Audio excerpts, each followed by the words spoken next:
Aí seriam 80 e... O avião tem capacidade para 93 litros. 88 litros seriam. Só que é o seguinte, na aviação você não pode entrar no caneco, né? Você não tem que ficar na luzinha amarela acesa lá dizendo que vai acabar o combustível. Você tem que fazer um cálculo... Você não vai parar no posto Ipiranga lá em cima. Você tem que sempre fazer um cálculo, no caso do voo visual, do ponto A para o ponto B, mais uma alternativa, mais 30 ou 45 minutos de voo. Agora eu não me lembro que andou mudando isso daí. Mais 30 ou 45 minutos a mais. Ou seja, se eu vou sair de São Paulo, Campo de Marte, vamos supor, e vou para Navegantes, eu tenho que colocar no meu plano de voo uma alternativa de Navegantes. Então eu posso colocar Florianópolis, Joinville, e ainda tenho que, além dessa alternativa, calcular mais meia hora de combustível ou 45 minutos de voo, para que, se eu chegar na alternativa e ainda tiver algum problema, eu tenha ainda autonomia para ir mais longe. E aquele caso daquele avião que caiu lá com o time de futebol... Aquilo foi uma puta cagada. Né? Aquilo foi falta de gasolina? Era coisa particular, né? Parece. Aquele avião era uma empresa de fretamento.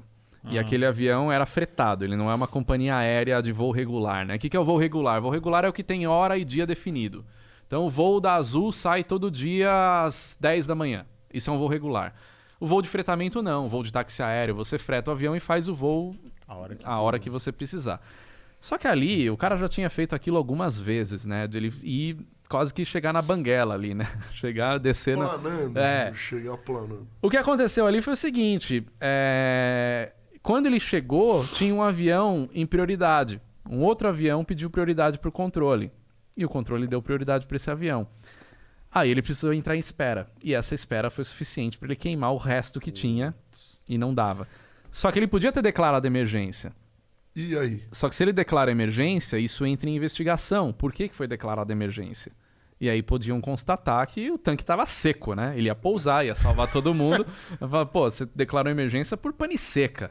Mas daí ele preferiu arriscar? Eu não sei, sinceramente, o que passou na cabeça do cara, mas eu acho que pode ter rolado isso aí. Cara, vou tentar. Mas daí a investigação ia descobrir que ele tinha feito isso diversas outras vezes? Como descobriu depois, né? Com o acidente, viu que ele fez isso várias vezes. Ele saía, acho que era, não lembro a cidade de origem, era Bolívia, em alguma cidade da Bolívia.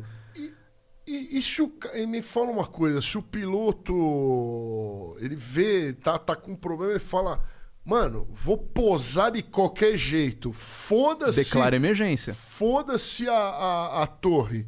Não, nem declara nada. Arque com as consequências. E pousa lá. Não, ele pode fazer, só que ele vai ter consequências ele vai tomar sérias, vai. A empresa... Cara, se ele entra... As consequências? Se ele entra numa situação... Ele declara emergência naquela situação. Pousou, beleza, ok. Entra em investigação, né? Ele vai ter que preencher relatório e dizer por que teve emergência. Não é assim, emergência, tá aí, beleza, não se fala mais nisso. Não. Aí constata que o motivo era pane seca. Pane seca, assim como no mundo automobilístico, no mundo automotivo, pane seca é uma infração gravíssima. Você não pode parar o seu carro no meio da avenida por pane seca, por falta de combustível. Imagina na aviação. Ele poderia perder a licença de piloto, a empresa era dele, então ele poderia ter o certificado da empresa cassado, ele poderia fechar a empresa. A situação fica muito grave. Então, e se o cara simplesmente vai do jeito que está sem declarar nada, é pior, porque ele pode causar um acidente, ele tem que ter uma autorização para pouso para chegar no aeroporto. Não é assim, vou pousar. Ele tem que saber se não tem ninguém na pista, se não tem outro avião na final para pousar. Tem uma série de procedimentos que tem que seguir, senão você pode bater em outro avião e ser pior. Mas outra coisa, você vai encher o tanque, vai deixar a reserva cheia. Sim. Não é só deixar a reserva cheia e sempre completando. Como é que ele... É um pouco burrice até. É exatamente isso que acontece. Burrice, você nunca vai usar todo o combustível da asa do avião. Você sempre vai usar até aquele limite planejado. O problema ali é que ele usava o limite, né? Ele ia até o final. Ele não... Pra dar uma barateada. Pra dar uma barateada, né? Porque aquele avião não tem autonomia pra fazer aquela rota. Aí entra até na questão de custo que você falou. Pra ele pousar em outro lugar, ele vai ter que pagar mais, ele vai ter que perder tempo.